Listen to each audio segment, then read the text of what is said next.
महागणाधिपतये नमः। श्री गुरुभ्यो नमः। सर्वदेवेभ्यो नमो नमः।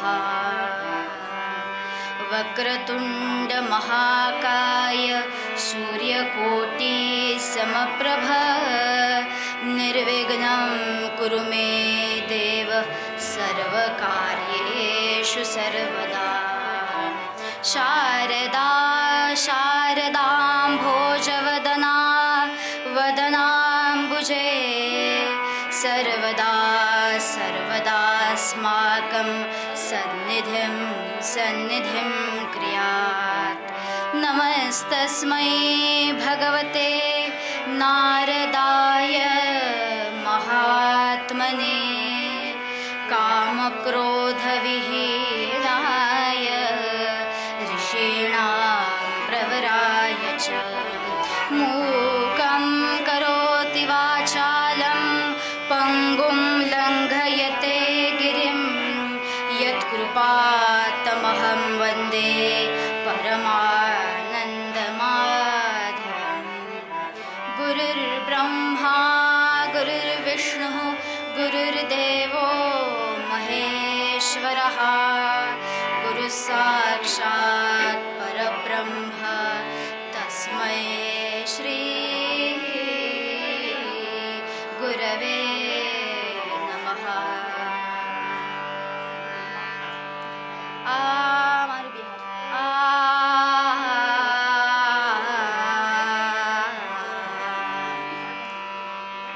राम कृष्ण हरे जय जय राम राजा राम।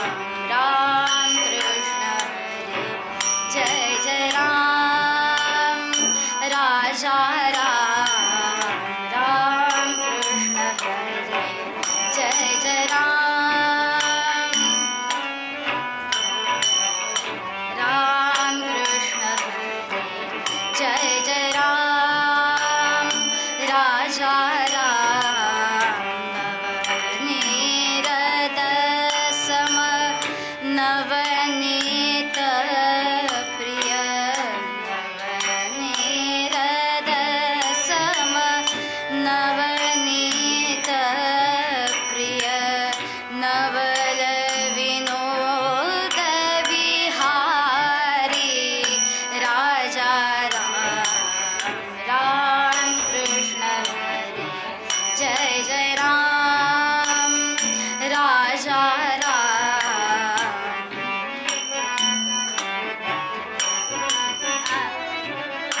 शरणागत दिना शरणागत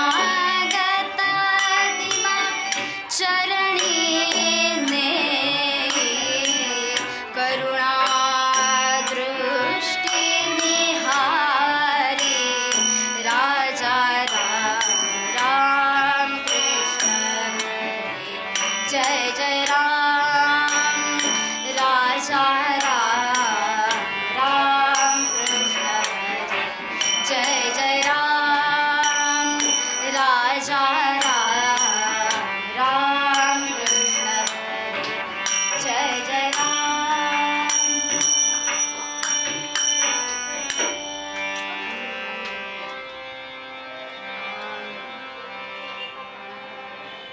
रामा हो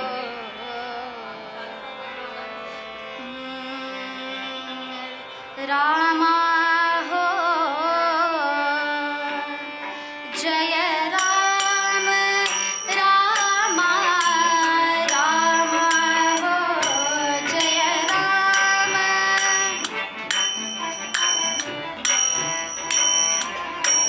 जय राम रामा रामा हो जय राम रामा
गणाधीश ध्याने गणाधीश होणे असे बोलती वेदशास्त्रे पुराणे प्रचिती सहे येतसे अन्वयाने जया ध्यानते त्यासी त्या लागी होणे मंगलमूर्ती मोरया.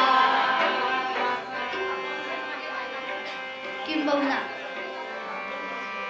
कीर्तनाच्या सुरुवातीला जसं कुठल्याही नाटकाला नांदीने सुरुवात करतात. आपण अनेक जणांनी संगीत नाटकं बघितलेली आहेत ज्याला सुरुवात कशाने होते तर नांदीने सुरुवात होते. तसं जणू कीर्तनाची नांदीच म्हणा ना. कीर्तनाची नांदी अशी होते की अशी माघी गणेशोत्सवाची सुंदर अशी रेलचेल असताना सर्व देवस्थान सर्व आपलं गणरायाचं मंदिर भक्तगणांनी फुललेलं असताना मग भक्तगणांचा आवाज कमी का बरं. आपण व्हॉट्सॲपवर पब्लिसिटी करून झाली, फेसबुकवर स्टेटस ठेवून झाला, अनेक जणांना सांगून झालं, बोर्ड लागले मोहना नातू बाबळे यांचं कीर्तन. आधी मोहना नातू होते, आता बाबळे पण झालेले आहे. मोहना नातू बाबळे यांचं कीर्तन आहे सगळीकडे सांगून झालं, लोक जमली, कीर्तन सुरू झालं. पण कीर्तन सुरू झालेलं आहे हे बाहेरच्या लोकांना कसं बरं कळेल. बाहेरचे मंडळ लावतात डीजे, मग काय कळतं अरे कोणाची तरी मिरवणूक चालू आहे, म्हणजे आवाज मोठा की काहीतरी चालू आहे असा आत्ताचा समज. मग पूर्वीच्या काळी कसं हो लोकांना कळत असेल कीर्तन सुरू झालंय. पूर्वीच्या काळी काही व्हॉट्सॲप होतं, फेसबुक होतं. हा जनसमुदायाचा भक्तगणांचा नामघोष आणि त्या नामघोषावरनं कळायचं की बुवांचं कीर्तन सुरू झालेलं आहे, प्रस्थान करावं. मग असा नामघोष आत्ताही करायला नको का. इतकं सुंदर आज छान आपण सगळेजण या ठिकाणी जमलेलो आहोत. आपल्या गणरायातला माघातला गणेशोत्सव आहे. काही काळात आपण गणेशोत्सव साजरा करणार आहोत. मग त्या मंगलमूर्तीसमोर असे सगळे का बरं बसायचे. अनेक खांब पण आहेच आहेत, त्यामुळे ध्याई म्हणल्यानंतर वेगळंच ध्यान लागायला नको. म्हणून सगळ्यांना जागं ठेवण्यासाठी कसं शरीराने आणि मनाने दोन्हीने जागं पाहिजे. बाकी तिकडे काय का चालू देत, आपलं लक्ष कीर्तनाकडे पाहिजे. म्हणून शरीराने आणि मनाने जर तुम्ही एकत्र अनुसंधान साधायचं असेल तर सर्वात महत्त्वाचं साधन नाम. आणि ते नाम कसं हो, सामूहिक नाम. आजकाल मंडळी खरंच गरज आहे हो. सामूहिक उपासनेची आत्ताच्या काळामध्ये अत्यंत आवश्यकता आहे. आपण बघतो बाकी सगळेजण सगळे धर्म जिथे त्यांचा देव, जिथे त्यांची सर्व शक्ती तिथे ते एकत्र येतात. मग आपणच कमी का हो पडतो. आपणही एकत्र संघटित व्हायला नकोत का. आणि आपण संघटित आहोत हे कसं कळेल, जेव्हा एकमुखाने आपण नाम घेऊ तेव्हा ते शक्य होईल. म्हणून त्या मंगलमूर्तीचा छान असा गजर करायचा. कीर्तनाच्या पूर्वरंगामध्ये जागं राहण्यासाठी आणि नाम घेण्यासाठी सगळ्या देवदेवतांचं स्मरण एक एकदा करायचं. म्हणजे सोमवार ते शनिवार जे सगळे देव आपण म्हणतो त्या सगळ्या देवतांना नमन करायचं. चला म्हणूयात मंगलमूर्ती मोरया. आजच्या मूळ अभंगामध्ये जे अभंग करते त्यांचं नाव गोसावी नंदन. कुठला अभंग हा कोणत्या बरं संतांनी लिहिलाय हे कसं ओळखायचं. सर्वात सोपी खूण, अभंगाच्या शेवटी त्याचं नावोल्लेख असतो. नाम ज्याला असं पण म्हणतो. जसं तुका म्हणे, नामा म्हणे, बाप रखुमा देवी वरू, त्याप्रमाणे गोसावी नंदन तनु मने वाचा. म्हणजे काय तर गोसावी नंदन स्वामींनी हा वरील अभंग आपल्याला सांगितलेला आहे. म्हणून पहिल्यांदा अभंगकर्त्यांचा परिचय आपण थोडक्यात करून घेणं गरजेचं आहे. मग हे गोसावीनंदन स्वामी कुठले हो? तर तंजावरचे प्रसिद्ध असे एकनिष्ठ गाणपत्य हे गोसावीनंदन स्वामी, ज्यांनी गणरायाच्यासाठी गणरायाची अखंड भक्ती केली आणि ज्ञानमोदक नावाचा ग्रंथ लिहिला. याचबरोबर अनेक पद्यरचना सुद्धा केल्या. यातीलच एक अभंग तो म्हणजे देव गजानन ध्यायी प्राण्या देव गजानन ध्यायी. सुंदर असा अभंग देव गजानन ध्यायी. आता हळूहळू एक एक अभंगाचा अर्थ सोडवत जायचा. म्हणजे काय, निरूपण क्लिष्ट वाटत नाही. सर्वसामान्यांप्रमाणेच आपल्या भाषेमध्ये त्या निरूपणाचा अर्थ समजून घ्यायचा. नाहीतर अभंग म्हणजे निरूपण आणि सर्वात पूर्वरंग म्हणजे बापरे बापरे बाप, अत्यंत क्लिष्ट असा विषय. आख्यान कसं कथानक असल्यामुळे सोपं असतं, छान ऐकायला आनंद वाटतो, विविध नवरसांची त्यामध्ये पूर्ती असते. पण त्याच्या आधी पूर्वरंग समजणं गरजेचं हो, आधी पाया पक्का असणं गरजेचं आहे. त्याप्रमाणे गोसावीनंदन स्वामी प्रथम चरणामध्ये सुरुवात करतात की काय पहिल्यांदा आहे अभंगाची ओळ, देव गजानन ध्यायी प्राण्या देव गजानन ध्यायी. बघा, आपल्या सगळ्यांना अगदी आपण बघतोच की कुठल्याही कार्याची सुरुवात करताना आरंभी कुणाचं स्तवन केलं जातं? गणरायाचं स्तवन होतं. आपल्या या भारतीय संस्कृतीमध्ये अध्यात्मामध्ये गणेश या देवतेला अत्यंत विशेष असं स्थान आहे. आणि आपल्या आद्य शंकराचार्यांनी जे पंचायतन सांगितलं त्या पंचायतनामध्ये गणेश ही सुद्धा आराध्य देवता सांगितली. मग असा हा गणराय, असा हा गणेश का बरं प्रथम आराध्य? या गणरायाचं स्मरण कधी बरं आपण करतो? एक सुभाषितकार आपल्याला एका श्लोकामध्ये अत्यंत सुंदर वर्णन सांगतात की गणरायाचं स्मरण कधी आपण करतो? विद्यारंभे विवाहे च प्रवेशे निर्गमे तथा संग्रामे संकटे चैव विघ्नस्तस्य न जायते. मंगलमूर्ती मोरया गोपाल कृष्ण भगवान की जय. निरूपणापर्यंत आपला आवाज तेवढाच राहायला पाहिजे बरं का, नाही तर आज बाई आधीच उपास, त्यात एक तर खिचडी झालीये जड, असं व्हायला नको. त्यामुळे पूर्वरंग संपेपर्यंत आपला आवाज उंचच. त्याप्रमाणे असं हे गणरायाचं कधी बरं आपण स्मरण करतो? तर त्यामध्ये श्लोककार सांगतात विद्यारंभे, विद्येला आरंभ करताना जेव्हा आपण ज्ञानग्रहणाची सुरुवात करणार असतो तेव्हा काय करतो? श्री गणेशाय नमः. पहिलं नाव कुणाचं लिहिलं शिकवलं जातं? गणपती बाप्पाचा. म्हणून विद्यारंभे, विद्येला सुरुवात करताना. विवाहेच, फारच सध्या मुहूर्त आहेत, सगळ्या नवनवीन साड्या बायकांच्या तयार आहेत. आजही का लग्नच एवढी आहेत.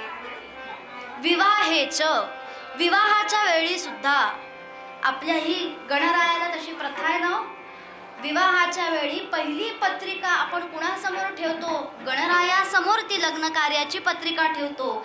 लग्न कार्यामध्ये मंगलाष्टका तर असो, आत्ता सुरू करायला नको, नाहीतर अध्यात्माकडे गृहस्थाकडे प्रस्थान व्हायचं. त्याप्रमाणे विवाहेच कुणाचं स्मरण असतं? गणरायाचं स्मरण आहे. विद्यारंभे विवाहेच प्रवेशे, गृहप्रवेश करताना, नवीन सुरुवात करताना वास्तुशांतीला गणरायाची प्रतिमा असते, गणरायाचं पूजन असतं. निर्गमे तथा, जसं विवाह आहे तशा अनेक सहली सुद्धा आहेत. डिसेंबर जानेवारी फेब्रुवारी सहलीचे सीझन आहेत, सगळ्या शाळेच्या सहली. त्यामुळे सहल निघाली कशी कळतं? मंगलमूर्ती मोरया, चालली बस. निर्गमे तथा. कुठेही निघताना स्मरण कुणाचं करतो? गणरायाचं. प्रवासाला संग्रामे अत्यंत महत्वाचा विषय. भांडण, मग ते नवरा बायको मधलं असो, युद्धभूमीवरलं असो, भांडण हे भांडणच असतं. म्हणून संग्रामे, जेव्हा युद्ध प्रसंगाच्या वेळी सुद्धा गणरायाचं प्रथम स्मरण केलं जातं आणि युद्धाला सुरुवात होते. संकटे चैव, संकट हरणारा म्हणून आपण काय म्हणतो? विघ्नहर्ता. विघ्नांचं निवारण करणारा कोण? तो गणराय. त्यामुळे संग्रामे संकटे चैव विघ्नस्तस्य न जायते. या वरील सर्व गोष्टींमध्ये जेव्हा जेव्हा आपण गणरायाचं प्रथम स्मरण करतो तेव्हा तेव्हा विघ्न येत नाहीत. विघ्न तस्य न जायते. याप्रमाणे असा हा गणेश, अशी ही आराध्य देवता गणपती की जी आपल्या भारतीय संस्कृतीमध्ये सर्वात महत्त्वाचं स्थान भूषवते. आणि याचबरोबर आपण, मग तुम्ही म्हणाल की ठीक आहे, आपण सुरुवात गणरायाने करतो सगळ्या कार्यांची, पण आपल्या सगळ्यांना आणखीन एक गोष्ट माहिती आहे की गणपती कशाची देवता आहे? बुद्धीची देवता. त्यामुळे त्या योग्य उत्तम बुद्धीसाठी, बुद्धिमंतासाठी उदाहरण कुणाचं दिलं जातं? गणरायाचं उदाहरण दिलं जातं. आणि याचबरोबर आपल्या संस्कृतीमध्ये अशी एक परंपरा आहे किंवा असा एक श्लोक आहे की ज्यामध्ये जर ती गोष्ट हवी असेल तर कुणाचं बरं स्मरण करावं, कोणाचं बरं ध्यान करावं हे सुद्धा सांगितलेलं आहे. म्हणून एक श्लोककार म्हणतात, आरोग्यात भास्करात इच्छेत, धनम इच्छेत हुताशनात, ज्ञानम महेश्वरात इच्छेत, मोक्षम इच्छेत जनार्दनात. कोण राहिला आता? पुंडलिक वरदे हरी विठ्ठल. याप्रमाणे कधी कुणाचं स्मरण करावं? आरोग्य भास्करात इच्छेत. उत्तम आरोग्य हवं असेल, उपासना कुणाची सांगितली आहे? सूर्याची उपासना आहे. धनम इच्छेत हुताशनात, जे सगळ्यांना आत्ताच्या काळात अत्यंत आवश्यक. जर असेल पैसा पुढचं घ्या म्हणून मनामध्ये, त्याप्रमाणे धनसंपत्ती हवी असेल, कुणाची आराधना आहे? त्या यज्ञयागाची, त्या अग्निनारायणाची उपासना आहे. हुताशनात म्हणजे अग्निनारायणाची उपासना सांगितली आहे. ज्ञानम महेश्वरात इच्छेत, जर योग्य असं ज्ञान हवं असेल तर शिवशंकरांची उपासना सांगितली आहे. आणि मोक्षम इच्छेत जनार्दनात, मुक्तीची इच्छा हवी आहे, मोक्ष हवा आहे तर विष्णूची उपासना सांगितलेली आहे. मग बुद्धी हवी असेल तर कोणाचं बरं स्मरण करायचंय? गणरायाचं स्मरण आपण बुद्धी हवी असेल तर करतो. मग का हो बुद्धीला महत्व आहे? कारण जर बुद्धी योग्य प्रकारे वापरली तर जीवन सुव्यवस्थित होणार आहे. आपली जर बुद्धी चांगली असेल तर सर्व इंद्रिय योग्य कार्यरत होतात. बरं, हात आहेत, पाय आहेत, कान आहेत, डोळे आहेत, पण यांना सिग्नल देणारा मेंदूच काम करत नसेल, काय कराल? काही उपयोग आहे भागांचा? म्हणून ही जी बुद्धी आहे ती बुद्धी सर्वात श्रेष्ठ आहे. आणि अशी अनेक उदाहरणं आपण बघतो बरं का, की जरी शरीरामध्ये काही व्यंग आहे, म्हणजे शरीरामध्ये काहीतरी कमतरता आहे, पण बुद्धी योग्य मार्गाने आहे तर त्या व्यक्ती आयुष्यामध्ये उत्तम असं यश प्राप्त करतात. पण हेच उलटही होतं बरं का. सगळं धडधाकट आहे, सगळी इच्छा आहे, सगळं अंगामध्ये बळ आहे, ताकद आहे, पण जर बुद्धी चुकीची असेल, विचारच चुकीचे असतील तर काहीही उपयोग नाही. म्हणून आपल्या पुराणांचं जे सार आहे, सार म्हणजे टोमॅटोचं सार नव्हे बरं का, नाहीतर आपल्याला सार म्हणजे टोमॅटोचंच सार आठवतं. सार म्हणजे काय? जो काही त्याचा भावार्थ आहे तो एका श्लोकामध्ये सांगितलेला आहे. की सगळी पुराणांचा अर्थ काय कशात सांगितलाय? व्यासांनी तर व्यास महर्षी सांगतात. म्हणून श्लोककार म्हणतात, अष्टादश पुराणेषु व्यासस्य वचनम द्वयम. द्वयम म्हणजे तो, अष्टादश म्हणजे 18 पुराणांमध्ये व्यास महर्षींनी 2च वचनं सांगितली आहेत. म्हणून अष्टादश पुराणेषु व्यासस्य वचनम द्वयम परोपकाराय पुण्याय पापाय परपीडनम. परोपकाराय पुण्याय पापाय परपीडनम. इथे बुद्धी आवश्यक आहे. जर बुद्धी चांगली असेल तर सगळीकडे आपण चांगलं दिसतं आणि पुण्य गाठीशी पडतं. पण हेच बुद्धी चुकीच्या मार्गाने गेली तर अनेक पाप हे घडून येतात, अनेक पापांचे भागीदार आपण होतो. म्हणून सर्वात महत्त्व कशाला आहे तर बुद्धी योग्य असणं, सुव्यवस्थित असणं याला महत्त्व आहे. आणि त्यासाठी कुणाची उपासना तर गणरायाची उपासना. म्हणून आजच्या मूळ अभंगामध्ये आपल्याला गोसावी नंदन स्वामी सांगतायत की तू काय कर. आता इथे आपल्याला सांगितलंय हे कशावरनं कळतं? शब्द आलाय प्राण्या. बघा, मनुष्य पण नाही म्हणले हो, प्राण्या. कारण आपण खरोखर तो आहोतच सृष्टी उत्पत्तीच्या नियमाप्रमाणे. म्हणून गोसावी नंदन स्वामी सांगतात, देव गजानन ध्यायी प्राण्या, देव गजानन ध्यायी. काय करा? कोणाचं ध्यान करा? देव गजानन ध्यायी. आता अख्खा पूर्वरंग पहिल्या 2च शब्दांवर आहे. एक ध्यान आणि दुसरं गजानन. आणि हे सांगितलंय कोणाला? प्राण्या. मग आता प्राण्या का बरं? म्हणजे या मनुष्य प्राण्यालाच सांगणं का? तर एक सुभाषितकार पुन्हा आपल्याला सांगताय. सुभाषितकारांचा आधार घेत जायचा मध्ये मध्ये, म्हणजे संस्कृतमध्ये पण थोडीशी भर पडते आणि थोडं आपल्याला आणखीन ज्ञानही होतं. सुभाषितकार सांगतात या मनुष्य प्राण्यालाच का बरं सांगितलंय? आहार निद्रा भयमैथुनं च सामान्यमेतत् पशुभिर्नराणां ज्ञानो हि तेषाम् अधिको विशेषो ज्ञानेन हीन पशुभिः समानाः. आई जगदंबा माता की जय. आवाज कमी झाला. माईक चालू आहे चांगला, पण श्रोत्यांचा माईक कमी झालाय. कीर्तनकारांना बरोबर कळतं. थोडं चुकलं आहोत आपण हे सुद्धा कळतं, माहितीये का? आत्ता व्यवस्थित कीर्तन चालू आहे, छान चेहऱ्यावर स्मित हास्य आहे, समाधान आहे. आणि मधनंच काही वाक्य असं बोललं की जे चुकीचं आहे, की कपाळावर त्रिशूळ, की समजायचं गाडी गडबडली आहे. म्हणून कीर्तनकारांना कसं कळतं? हा संवाद आहे. कुठलीही कला ही बघा तुम्ही, श्रोता हा सर्वात महत्त्वाचा असतो. आणि श्रोता जर महत्त्वाचा आणि ज्याला आपण म्हणू पॉवरफुल असेल तर कीर्तन आपोआप पॉवरफुल होतं. साथीदार आणि श्रोते हे सर्वात महत्त्वाचे कीर्तनकारासाठी.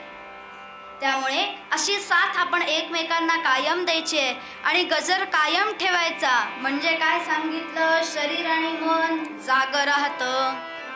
नाहीतर थोड्या वेळाने पूर्वरंग चाललाय आपला आणि आपली रेल्वे गाडी सुरू झाली आहे, असं व्हायला नको. त्याप्रमाणे देव गजानन ध्यायी प्राण्या, देव गजानन ध्यायी. म्हणून प्राण्यालाच का बरं सांगितलंय? तर सुभाषितकार सांगतात त्याप्रमाणे आहार, निद्रा, भय, मैथून या गोष्टी आहेत, या जशा प्राण्यांना आहेत तशाच आपल्यालाही आहेत.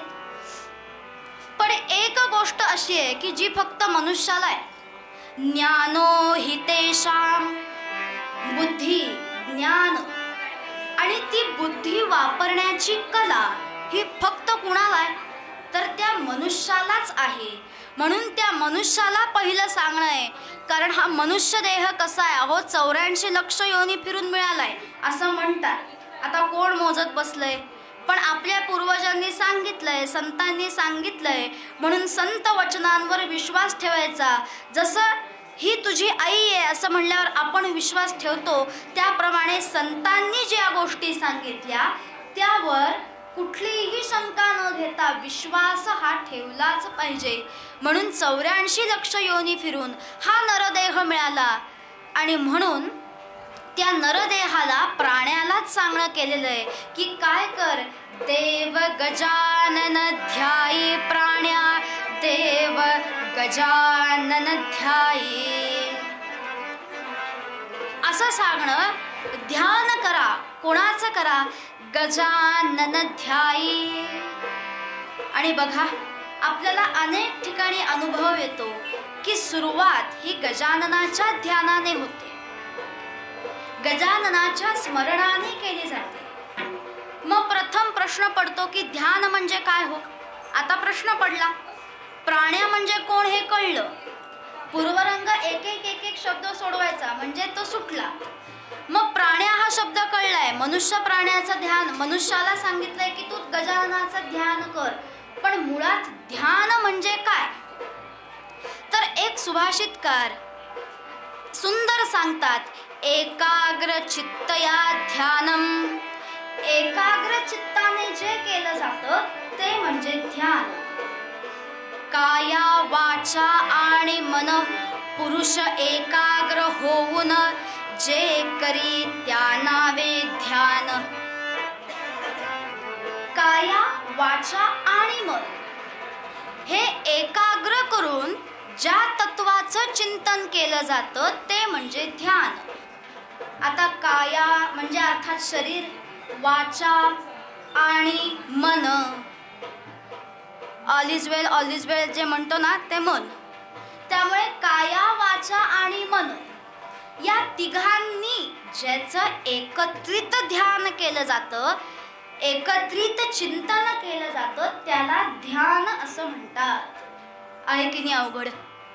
म्हणजे एक वेळ कायेने आणि वाचेने ठीक आहे, पण मनाचं काय? म्हणजे साधं उदाहरण बघा, घराघरामध्ये उदाहरण आहे. आजचंच उदाहरण घ्या. गणेश जन्म आहे, छान म्हणलं सकाळी सकाळी आवरून तयार व्हावं, स्नान वगैरे सगळं झालं आणि छान अथर्व शीर्ष म्हणायला बसली आहे.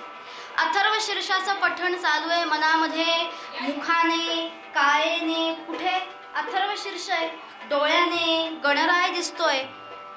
पण शेजारी स्वयंपाकघरामध्ये छान तळलेले मोदक, घमघमाट यायला लागला आणि मन गेलं मोदकांकडे. म्हणजे काय झालं? अथर्व शीर्ष चालू आहे पण मन कुठे आहे? मन गेलं ना मोदकांकडे. काया वाचा आहे पण मन सर्वात महत्वाचं आणि म्हणून ध्यान अवघडे. काया वाचा आणि मन जेव्हा या तिन्ही गोष्टी येतात आणि जेव्हा या तिन्ही गोष्टी एकत्रित होऊन जे तत्वाचं तुम्ही चिंतन करता त्याला म्हणतात खरं ध्यान. आणि यासाठी शंकराचार्य उदाहरण देतात दोघांची. ध्यान कसं असावं? तर ध्यान पर्वतासारखं असावं. अचल पर्वत आपल्याला दिसतो का हलताना? एका ठिकाणी स्थिर उभा असतो. त्याप्रमाणे तुमची काया वाचा आणि मन हे अचल ज्या तत्वावर स्थिर होतं ते म्हणजे ध्यान. आणि दुसरं उदाहरण देतात तेलाचं. ज्याप्रमाणे तेलाची तुम्ही धार सोडलीत की जी अखंड धार तेलाची येते त्यासारखं अखंड जे व्हायला पाहिजे ते म्हणजे ध्यान. मग असं ध्यान कोणाचं करावं? देव गजानन ध्यायी प्राण्या, देव गजानन ध्यायी. कोणाचं करा ध्यान? तर त्या गजाननाचं ध्यान करा, त्या गणरायाचं ध्यान करा की जे ध्यान सर्वच संतांनी आपल्या सर्व ग्रंथ निर्मितीच्या पहिल्यांदा केलेलं आहे. दासबोधामध्ये आपल्याला दिसतं गणेश स्तवनाने सुरुवात होते. मनोबोधाचं उदाहरण घ्या. समर्थ पहिलीच सुरुवात करतात. मनोबोध म्हणजे मनाचे श्लोक. मनोबोधाची सुरुवात केली जाते. गणाधीश जो ईश सर्वा गुणांचा,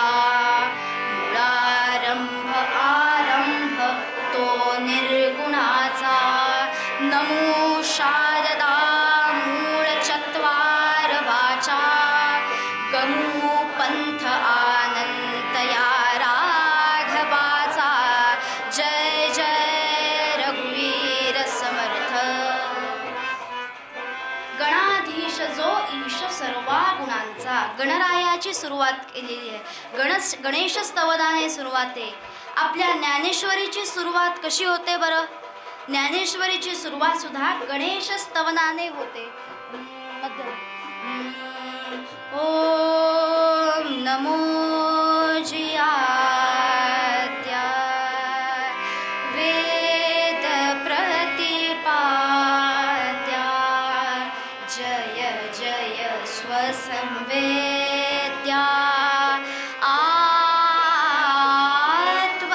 आत्मरूपा देवा तूची गणेशु सकलार्थमती प्रकाशु म्हणे निवृत्तीदासु अवधारी जोजी. सुरुवात कशी झाली? गणरायाच्या स्तवनाने झाली. जो कसा आहे? सकलार्थ मती प्रकाशु, बुद्धी प्रकाशमान करणारा आहे. म्हणून गणरायाचं स्तवन केलं जातं. आणि असं हे गणरायाचं रूप, ज्याचं कसं आहे बरं हे रूप? ज्याप्रमाणे असं म्हणतात, ज्या ज्या ठिकाणी ज्याची काही जन्मदिवस असेल त्याचा आठवण करावी. म्हणजे जसं आपण व्हॉट्सॲपवर विश करतो तसं त्यांना कीर्तनामध्ये विश करायचं. कसं करणार? अभंग म्हणून करायचं. उद्या काय? वसंत पंचमी, तुकाराम महाराजांचा जन्मदिवस, म्हणून तुकोबांचं स्मरण करायला नको का? आणि जरा थोडं निरूपणामधनं थोडंसं एक सुगम संगीताकडे, भावगीताकडे, भक्तिगीताकडे ज्याची वाटचाल करायची आणि पुन्हा राहिलेला थोडा पूर्वरंग सोडवायचा, ज्याला म्हणतात मध्ये ब्रेक. म्हणून असं गणरायाचं ध्यान, असं गणरायाचं रूप कसं आहे हो? तुकाराम महाराज आपल्याला सांगतात, ओंकार प्रधान रूप गणेश प्रधान रूप गणेश हे देवांचे जन्मस्थान. ओंकार प्रधान रूप गणेश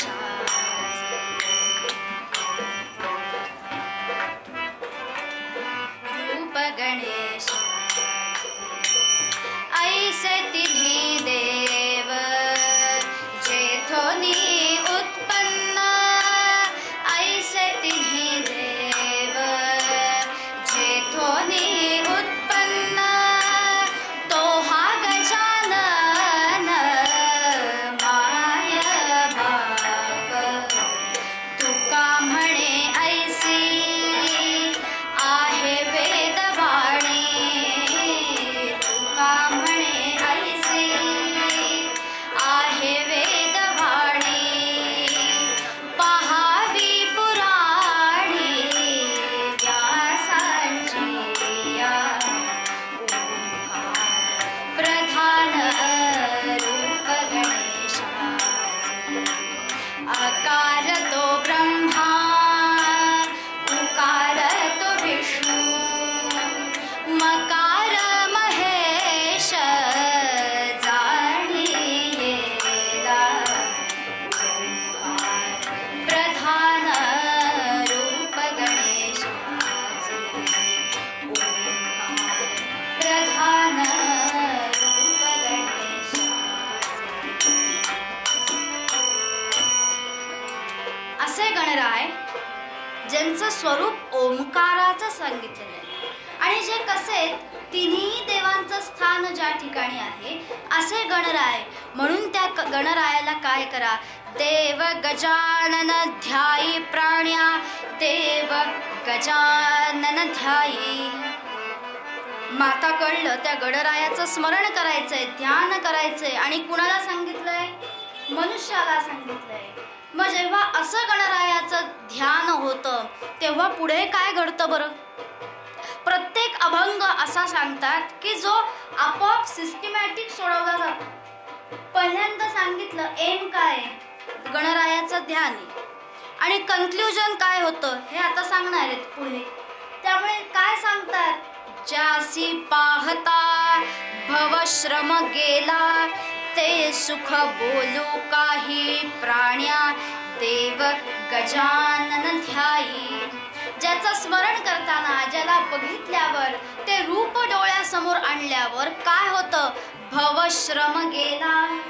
जो काही क्षीण असतो, जो काही ताप असतो, त्रिविध तापाचं वर्णन दासबोधामध्ये आलेलं आहे. तो त्रिविध ताप ज्याने निघून जातो त्या गणरायाच्या चिंतनाने. म्हणून भवश्रम गेला ते सुख बोलू काही प्राण्या देव गजानन ध्यायी. जेव्हा तो श्रम निघून जातो तेव्हा जो सुख प्राप्त होतं ते सुख अवर्णीय असतं. आणि म्हणून गोसावीनंदन स्वामी सांगतात, जो स्मरता मग संकट कैसे नाम तयाचे गाई प्राण्या देव गजानन ध्यायी. आपण बघितल्याप्रमाणे ज्याचं स्मरण मात्राने विघ्नांचा नाश होतो.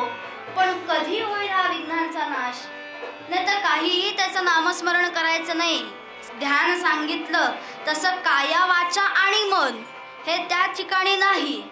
नुसतंच काहीतरी आपलं रोज आलं मनात कधीतरी तर चाललंय आपल्या देवाला, असं जर नुसतं झालं तर तो म्हणेल मी कशाला मदत करू. तारणहार भगवंत आहे हे निश्चित, पण तुमचा प्रयत्न आहे का हो? भक्तीपाशी नेहमी देव उडी घालतो, पण कधी? जेव्हा भक्ती असेल तर ना.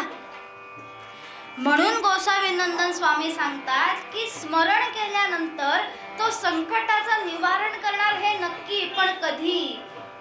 जो स्मरता मग संकट कैसे, पुढे महत्वाचंय, नाम तयाचे गाई.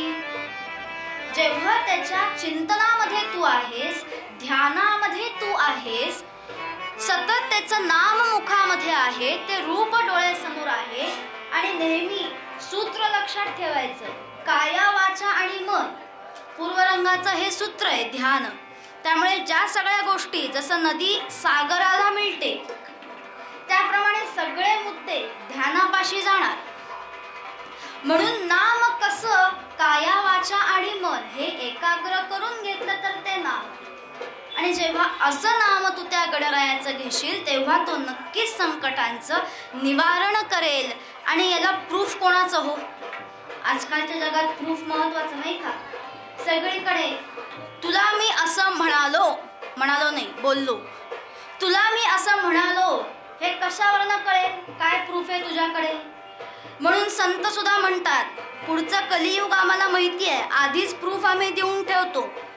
गोसावी नंदन तनु मने वाचा विनटे ज्याच्या पायी प्राण्या देव गजानन ध्यायी. तनु मने वाचा, बघा आलं की नाही ध्यान? जेव्हा गोसावी नंदन स्वामी सांगतात ज्या गणरायाचं ध्यान असं काया वाचा आणि मनाने केलं, विनटे ज्याच्या पायी, तेव्हा तो संकट निवारण नक्की करतो. म्हणून आपणही काय करूयात? पूर्वरंग समाप्ती करताना पुन्हा सूत्र श्लोक लक्षात घ्यायचा, ज्यामध्ये आपल्याला समर्थ रामदास स्वामी तेच सांगतात, गणाधीश ध्याने गणाधीश होणे. जेव्हा तुम्ही त्या गणरायाचं ध्यान कराल, त्याचे गुण आत्मसात करण्याचे प्रयत्न कराल, तेव्हा त्याच्याकडनं काहीतरी शिकणंही अपेक्षित आहे हो. मग गणरायाच्या रूपाकडनं काय शिकायचं? अगदी 2 मिनिटांमध्ये विवरण करायचं आणि लगेच आख्यानाला लागायचं.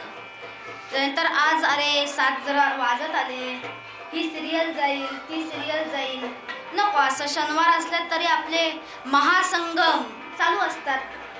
सागरा नद्यांचा जसा असतो तसे मालिकांचे महासंगम असतात लागलेले. आणि मग त्यामध्ये आपल्या आवडत्या नट्या, त्यांचं ध्यान आपल्याला करायचं असतं. म्हणून ते ध्यान चुकवायला नको. म्हणून आपला पूर्वरंग आपण समाप्ती करताना काय सूत्र लक्षात घ्यायचं की गणरायाचं ध्यान कसं बरं कराल? गणरायाच्या रूपाकडे नामाने ध्यान आहेच, कायेने ध्यान आहेच, ते रूप आपण त्याचं बघतो. मग त्या रूपाकडनं काय शिकावं? बघा, पहिल्यांदा सूक्ष्म डोळे. आपण जर बघितलं गणरायाचं रूप, सूक्ष्म डोळे, काय घ्यायचं त्या सूक्ष्म डोळ्यांकडनं? तर कुठलीही गोष्ट ही अत्यंत बारकाईने अभ्यासावी. कुठल्याही गोष्टीचा वरवर अभ्यास करू नये. ती गोष्ट पूर्णपणे सूक्ष्म नजरेने, म्हणून सूक्ष्म डोळे आहेत, अभ्यास असा सूक्ष्म हवा.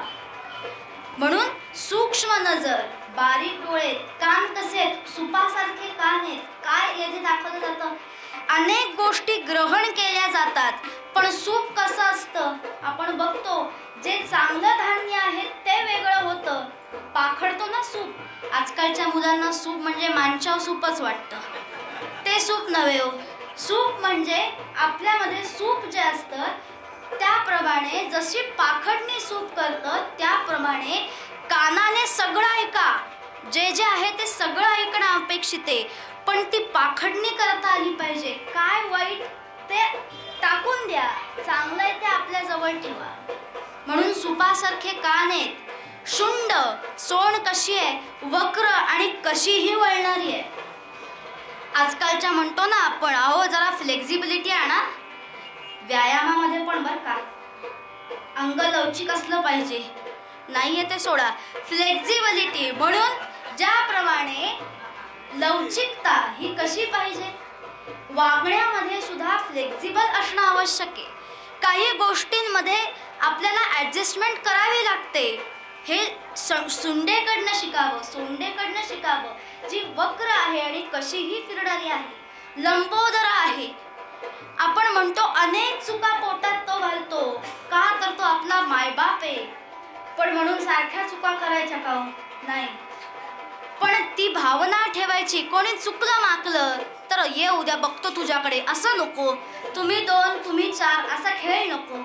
माफ करा, सोडून द्या. म्हणून लंबोदर आहे. त्या चुकाही पोटात घालायला शिका, असा गणराय. आणि जो सर्वात मस्तक कशाचं आहे, गजाननाचं आहे, बुद्धीचं आहे. सर्वश्रेष्ठ बुद्धी ज्या ठिकाणी आहे अशा त्या गणरायाचं ध्यान करा, स्मरण करा. आणि ज्याप्रमाणे गणाधीश, अनेक गणांचा जो अधिपती आहे, गणनायक आहे, सेनापती आहे, तसा आपल्याही जीवनामध्ये कधी कधी नेतृत्व करायला शिका. काही काही गोष्टी नेतृत्व करा. नेतृत्व हा गुण अंगी आणू द्यात. लिडरशिप क्वालिटी ही आपल्यामध्ये असणं गरजेचं आहे. आत्ताच्या काळामध्ये पुढे ती गरज पडू शकते, ज्यावेळी आपल्याला संघटित एकत्र होऊन लढावं लागेल. आणि त्यासाठी हे गुण आत्मसात करणं गणरायाकडनं आवश्यक आहे. असं ध्यान करूयात, काया वाचा मनाने ध्यान करूयात. हे सर्व गणरायाचे गुण लक्षात घेऊयात. आणि जेव्हा असं ध्यान घडेल, असं नामस्मरण घडेल, तेव्हा तो आपल्याबरोबर कायम आहे ही खात्री बाळगूयात. म्हणून निरूपणाच्या अभंगामध्ये आपल्याला गोसावी नंदन स्वामी हेच सांगतात की बा प्राण्या म्हणजे मनुष्य प्राण्या, अरे कुणाचं ध्यान कर तर त्या गजाननाचं ध्यान कर, त्याचे गुण लक्षात घे. आणि हे सांगताना निरूपणाच्या अभंगामध्ये गोसावी नंदन स्वामी तुम्हा आम्हाला सांगतात, देव गजानन ध्याये प्राण्या.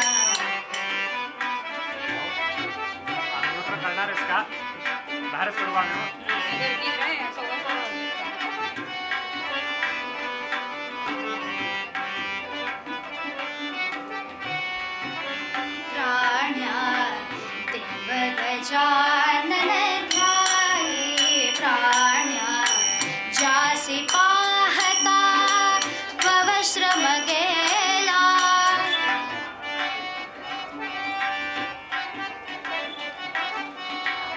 जासी पाहता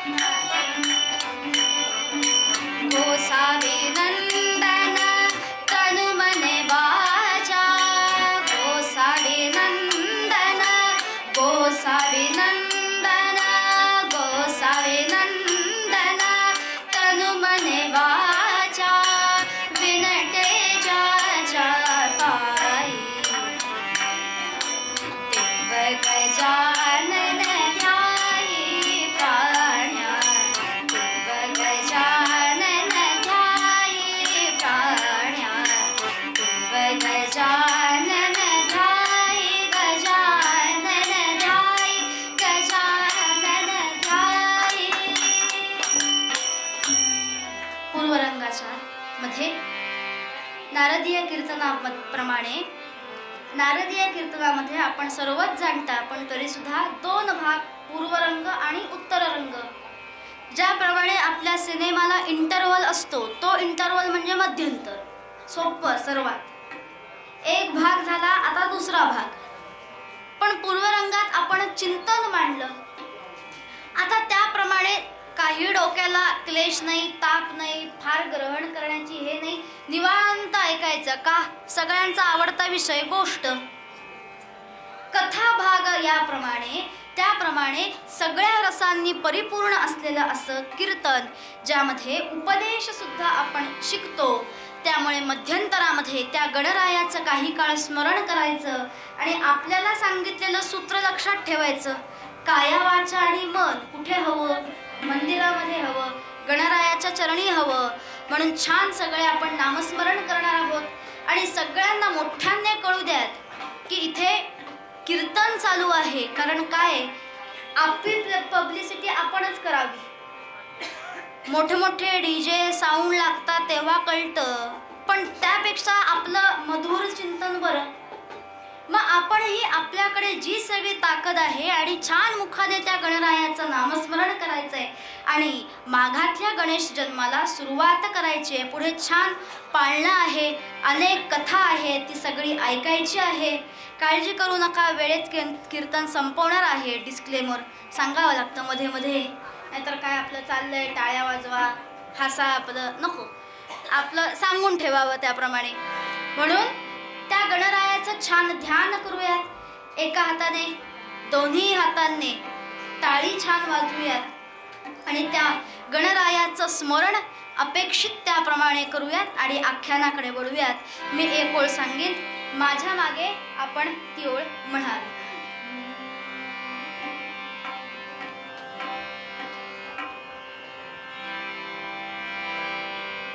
पार्वतीच्या नंदना मोरया गजानना पाठ जगदना.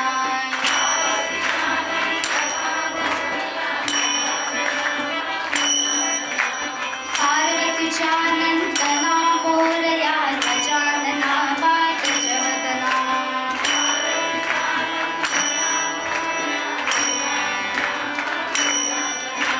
पार्वतीच्या नंदना मोरया गजानना पाठ जगदना.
वर्षामध्ये अंगदेश म्हणजे आत्ताचा बंगाल प्रांत आणि या बंगाल प्रांतामध्ये चंपक नगरी म्हणजे भागलपूर नावाचा प्रदेश,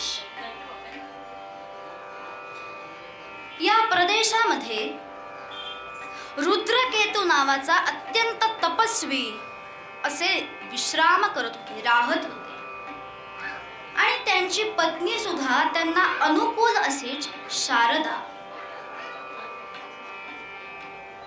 या दाम्पत्याने अपत्य प्राप्तीसाठी काही व्रत हाती घेतलं,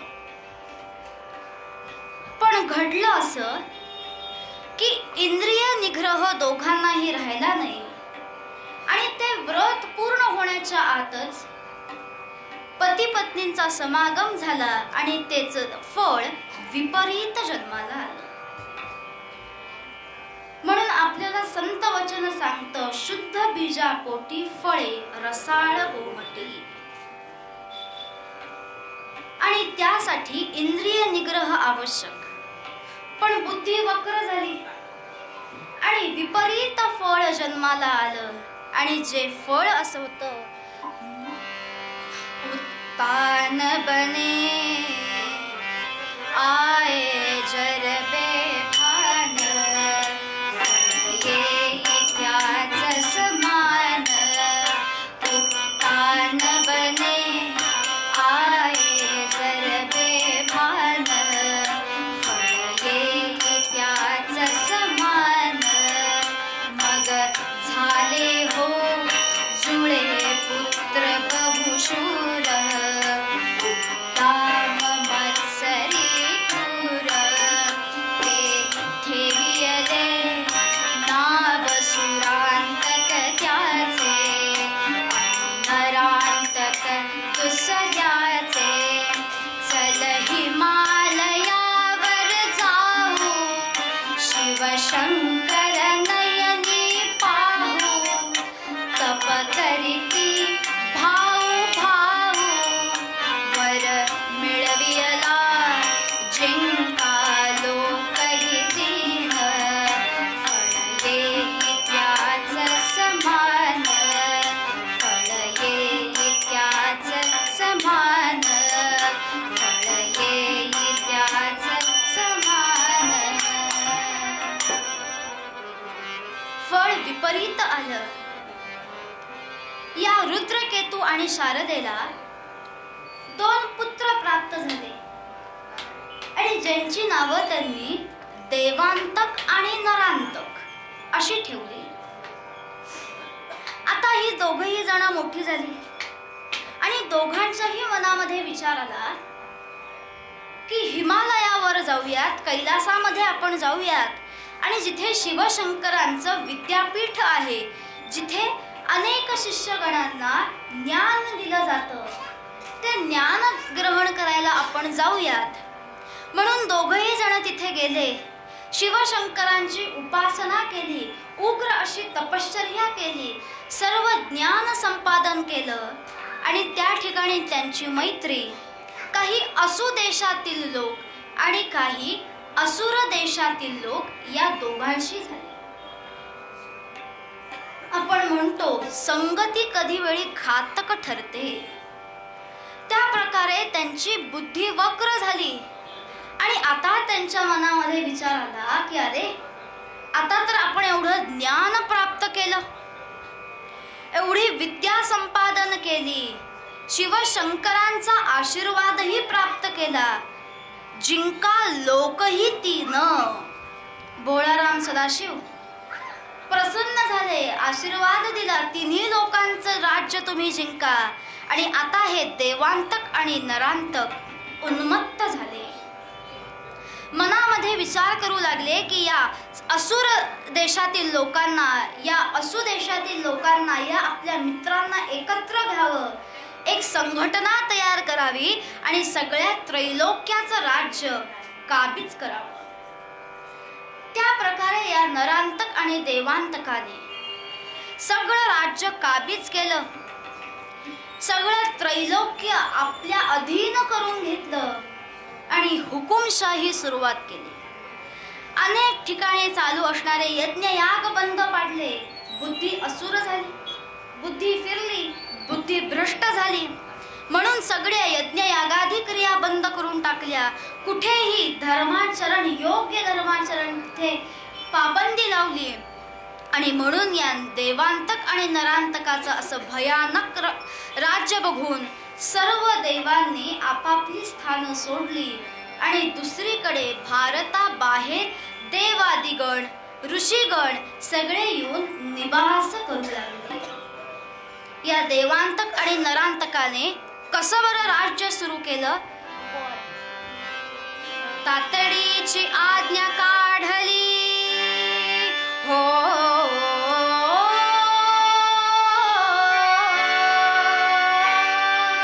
तातडीची आज्ञा काढली ऐका मंडळी, धूम माजविली धर्मकृत्यास सर्व बनविले सर्व छंदी मान हलविती सर्व नंदी हो जी जी जी, मान हलविती सर्व नंदी हो जी जी जी जी जी जी.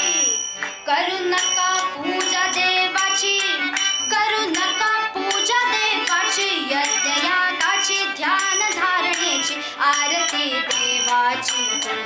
नीती अनितीचा नको छंद, वागा तुम्ही कसेही बेबंद हो जी जी, वागा तुम्ही कसेही बेबंद हो जी जी जी जी जी जी.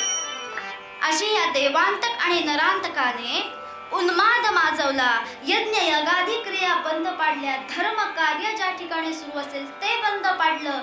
पूजा देवाची करू नका सांगितलं. आणि या सगळ्या त्रासाला कंटाळून सगळे देवतागण, सर्व ऋषीगण ते भारतवर्ष सोडून दुसरीकडे निघून आले. या सर्व जनांमध्ये, जनसमुदायामध्ये आणखीन एक जोडपं असंच होतं, ज्यांचं नाव कश्यप आणि अदिती. आणि या कश्यप आणि अदिती या दाम्पत्याने विचार केला की काय हा उन्माद माजवलाय, काय हे अधर्म चालू झालेला आहे, काय या दोघांची बुद्धी भ्रष्ट झालेली आहे. नाही नाही, यासाठी आपण काहीतरी प्रयत्न केला पाहिजे आणि याच्या पारिपत्य करणारा, निर्दालन करणारा कोणीतरी अवतार जन्म घेतला पाहिजे. पण असा सहज होतो का हो अवतार? अत्यंत घोर अशी तपश्चर्या कश्यप आणि अदितीने केली, पण चूक केली नाही बरं. कशी उपासना केली? इंद्रिय निग्रह करून, बुद्धी शाबूत ठेवून अत्यंत उपासना अनुष्ठान चालू केलं. आणि त्या अदितीने भगवंताकडे प्रार्थना केली की कसा आपल्याला पुत्र हवाय, कसा पुत्र जन्माला द्या. पुत्र मला द्या ऐसा, पुत्र मला द्या ऐसा, जो मजला मम गृहीच नेईल. दुष्टाने हाकलिले मजला, दुष्टाने हाकलिले मजला, ते दुःख दूर होईल.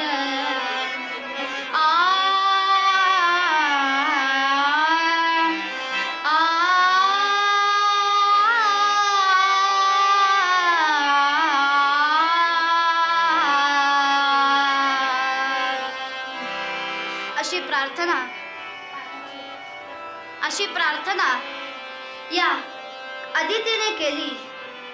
आणि अशी प्रार्थना अदितीने केल्यानंतर ही उपासना दोघांनी अनुष्ठान चालू ठेवलं. त्यामध्ये विचार केला, अनुष्ठान कायम सुरू ठेवलं आणि त्याचं फळ योग्य वेळी, योग्य समयी जन्माला आलं. तो दिवस म्हणजे आजचा होता, ज्या दिवशी पवित्र असा मास होता, जो म्हणजे माघ मास होता. आणि या माघामध्ये, या माघ समयी अत्यंत छान वातावरण असताना शुक्ल पक्षामध्ये चतुर्थीला या कश्यप आणि अदितीच्या उदरी गणरायाने अवतार घेतला. कोणासाठी? तर या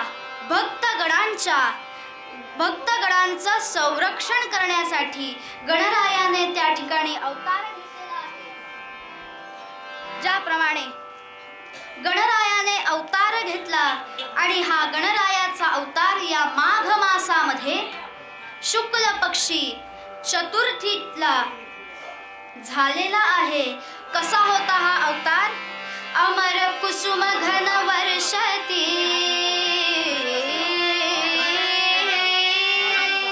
अमर कुसुम घन वर्षती, तन तन करीती समस्त गंधर्व, सुरमुनी सकला आले, आनंदाची हे महापर्व.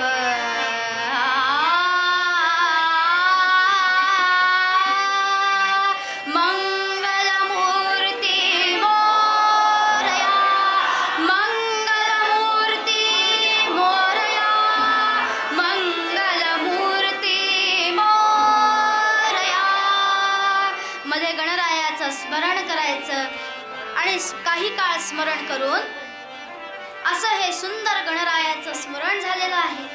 गणरायाचा या ठिकाणी जन्म झालेला आहे. असा हा गणराय ज्याचा जन्म झाला त्या अदितीच्या उदरामध्ये हा गणराय तिच्या अदितीने त्याला नाहूमाखू घातलेला आहे. सगळ्या जणी त्या ठिकाणी आलेल्या आहेत. त्या सगळ्यांनी नाहूमाखू घातलं आणि आता हे बालरूपच आहे हो. त्याप्रमाणे सगळी विधिवत ज्याप्रमाणे बालरूपाला सगळे गोष्टी करतात त्याला नाहणी घातली आहे आणि आता छान त्याला पाळण्यामध्ये ठेवण्यात आलेलं आहे. तो छान पाळणा आपण म्हणणार आहोत बरं का आता. आणि त्यानंतर लगेच उठायचं नाहीये, काया वाचा मन ठेवायचंय. अहो पुढची कथा आहे अजून, कारण नाहीतर आपला पाळणा झाला चला असं नको. त्याप्रमाणे सगळे या ठिकाणी असेच थांबूयात, अशाच ठिकाणी बसूयात. सगळ्यांना आपल्याला छान दर्शन होणार आहे. असा पाळणा आपण आता या ठिकाणी आधी म्हणूयात आणि मग पुढची कथा बघूयात.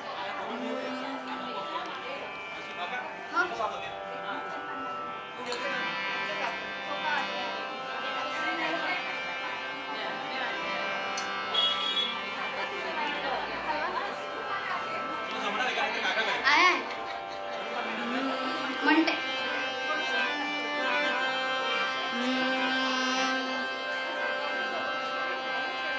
करूया सुरुवात.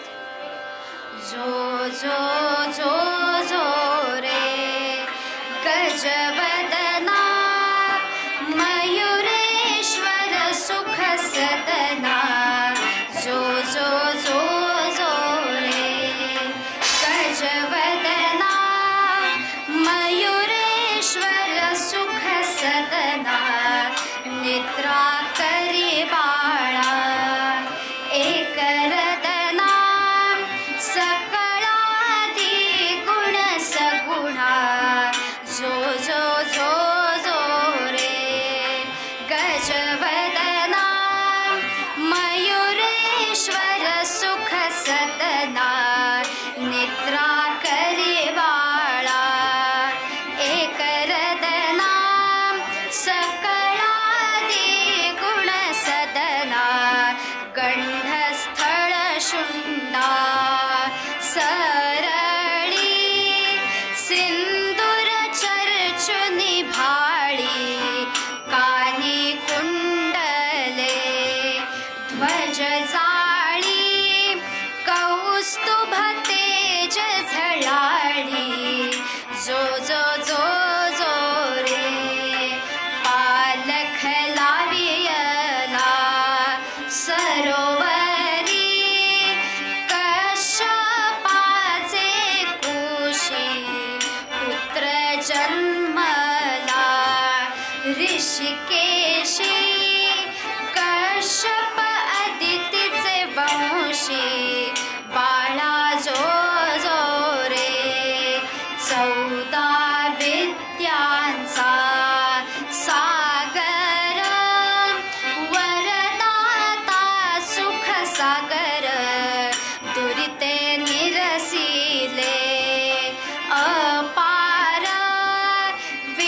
विष्णूचा अवतार जो जो जो जो रे लंबोदर म्हणता ते स्फूर्ती अद्भुत ज्याची कीर्ती जीवन सुत अर्ची गुणमूर्ती सकळिक वांछा पुरती जो जो जो जो रे गजवदना मयूरेश्वर सुख सदना निद्रा करिवाळा एक रदना सकळादी गुण सगुणा जो जो जो जो रे जो जो जो जो रे जो जो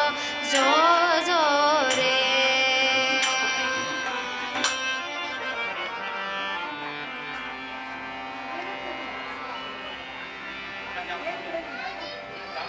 हां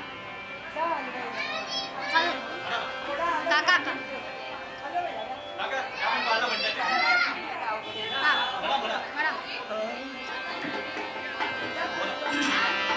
बाई पाळणा हारे तुझे बाई पाळणा हारे त्यात मोरे छाडले त्यात मोरे छाडले बाई पाळणा हारे तुझे बाई पाळणा हारे तुझे बाळ आहे गुरी सूर्यविद्या बाळ आहे सूर्यविद्या रूप हे साजिरे गोजी रूप हे साजिरे गोजी बाई पाळणा हाले तुझे बाई पाळणा हाले तुझे दात मोरया माझाडले दात मोरया माझाडले बाई पाळणा हाले तुझे चंदनाच्या सई पाळण्याला चंदनाच्या परी पाळण्याला माणिकांचा तुडा लाविलेला माणिकांचा तुडा लाविलेला तारकांची फुले विचुरिया तारकांची फुले विचुरिया हार कौलारी बांधिला हार कौलारी बांधिला बाई पाळणा हारे तुले बाई पाळणा हारे तुले सोनियाचा असे पाळीवाळा मोतियांचा गळा मुदमाळा सोनियाचा असे पाळीवाळा सोनियाचा असे पायवाळा मोतियांचा गळा शुभ्रमाळा हात हलवी करी गोड चाळे हात हलवी करी गोड चाळे जो जहाज गिरिजा पडाला कानी जास्वंदी ते फुले कानी जास्वंदी ते फुले बाई पाळणा हाले तुले बाई पाळणा हाले तुले जात मोरया माझा तुले जात मोरया माझा तुले बाई पाळणा हाले तुले बाई पाळणा हाले तुले मंगलमूर्ती मोरया मंगल मूर्ती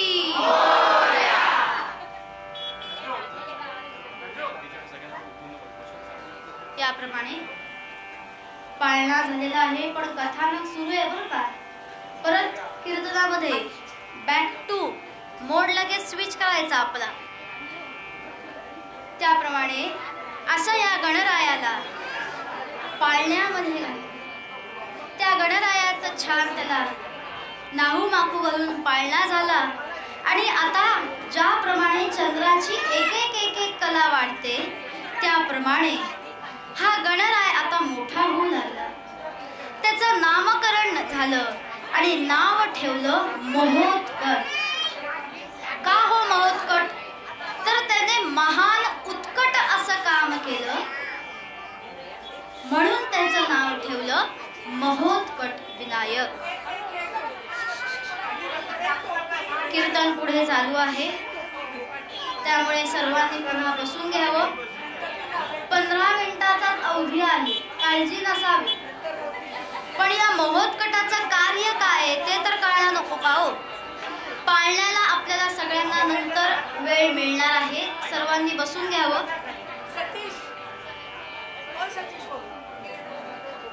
सगळ्या गोष्टी व्यवस्थित करायच्या, घाई करायची नाही. आरामात सगळ्या गोष्टी करायच्या. दिवस आहे त्याप्रमाणे असा हा गणराय महोत्कट ज्याचं नाव, त्याचं नामकरण झालं महान उत्कट असं. कार्य त्यांनीच महान उत्कट असं केलं म्हणून नावही महोत्कट असंच ठेवण्यात आलं.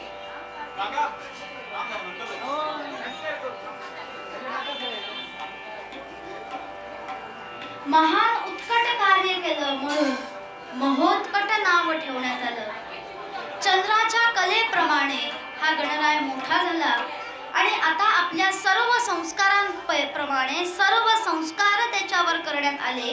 त्यामध्ये सर्वात महत्वाचा संस्कार म्हणजे उपनयन संस्कार, म्हणजे मुंजी बंधन. त्याची मुंज करण्यात आली. पण देवांतक आणि नरांतकांना कळून चुकलं होतं की आपला निपात करण्यासाठी कोणीतरी आलेला आहे आणि म्हणून या दोघांनी अनेक गोष्टी अशा केल्या जेणे गणरायाचा निपात करता येईल. विरजा नावाची राक्षसीण पाठवली. पण हे सर्व करून सुद्धा गणरायाने मात्र त्या सगळ्यांचा निपात केला. अहो, या उपनयन संस्काराच्या वेळी सुद्धा त्यांनी असाच एक डाव रचला ज्यामध्ये त्यांचेच काही सहकारी हे त्या उपनयन संस्कारामध्ये सामील झाले आणि अक्षता ज्या टाकल्या जातात त्या अक्षता कशा घेतल्या? स्फोटक अक्षता.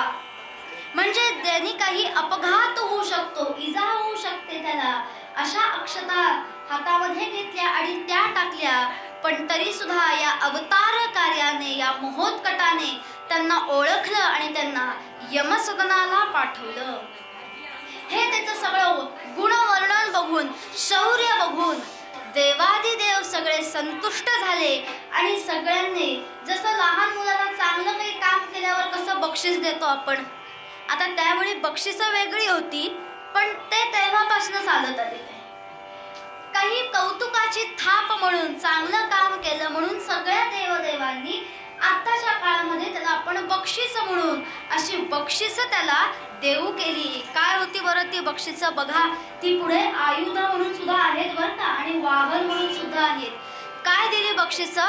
ब्रह्माने दिधले कमळ, ब्रह्माने दिधले कमळ, माला रत्नांची छान, तो कुबेर अर्पी त्याला, राखतो भटूचा मान, वरुणाने दिधला पाश, बंध मुक्त शिकरी ध्यान, शंकर दे अपुला त्रिशूल, रेणुका परशु दे काल, सिंह ही दिला सांभाळ, भिक्षावळ करीते सकळ, भिक्षावळ करीते सकळ,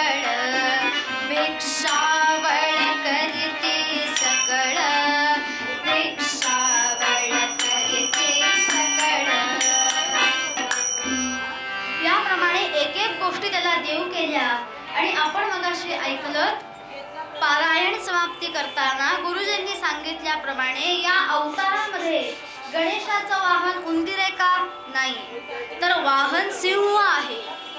म्हणून असा हा मल्होत्कट ज्याने या सगळ्या गोष्टी बक्षीस भिक्षावळ म्हणून देऊ केल्या आणि आता अवतार कार्य पूर्ण करण्याची वेळ आली. बघितलं आपण त्याप्रमाणे कश्यप आदितीने यासाठीच उपासना केली होती की असा पुत्र माझ्या उदरी जन्माला यावा जो या देवांतक आणि नरांतकाचा निपात करेल. पण आता प्रश्न असा होता की या महोत्कटाला भारतवर्षामध्ये पाठवावं तरी कसं?